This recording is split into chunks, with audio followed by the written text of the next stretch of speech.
Greetings, friends. My name is Stanley John, and I serve at the Alliance Theological Seminary in New York. It's wonderful to be here at the Alliance World Fellowship Emerald Region meeting here in Toulouse, hosted by the Toulouse International Church and the Alliance here in France.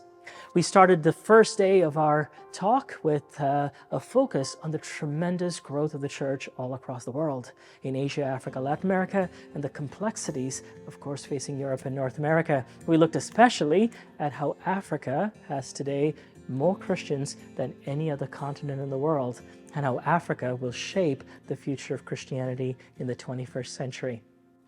There's also a tremendous need for us to ground our missiology in something greater than pragmatics, greater than our desire to reach the world in our generation. We need to root mission in the heart of God, in who God is. And so we did a Trinitarian framework on missiology, with God as the sending Father. The mission of God is rooted in the identity of God the Father. And then, of course, we looked at Jesus being the sent one, the embodiment of mission, who teaches us through the incarnation that our models of ministry must flow out of the incarnation. And of course, we depend fully on the Holy Spirit, who lives inside of us, who empowers us, who indwells us, and empowers us and leads us in the work of ministry.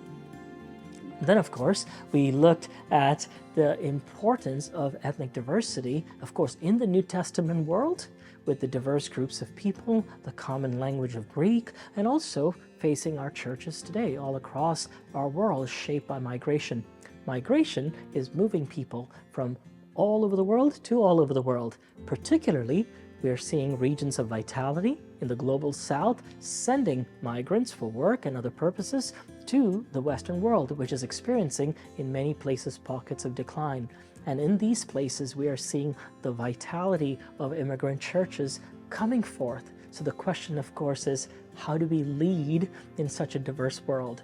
How do we spur movements? And my challenge, of course, is we need all types of churches to reach all types of people for the sake of the gospel. And then, of course, we turn our attention to the importance of leadership development. How do we raise up a whole new generation of leaders? And the way of leadership development have to go back to the way of Jesus and Barnabas, which is we zoom in and focus on the one that is wandering off. We leave the 99, so to speak, to go look for the one. And I think that's what Barnabas did for Paul.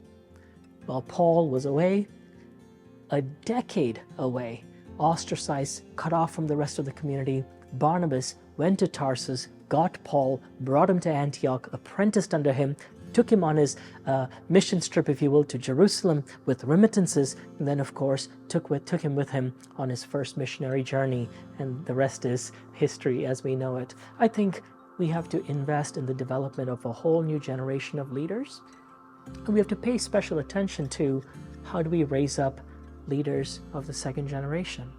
How do we raise up leaders who are on the margins, include them, find a way, pour into them, and help them flourish in the kingdom? That's the type of leaders that we need today, and I know that God is calling many of us to rise up to serve in a diverse world, in this global world of Christianity, and of course, paying attention to these complexities of leadership. May God bless you.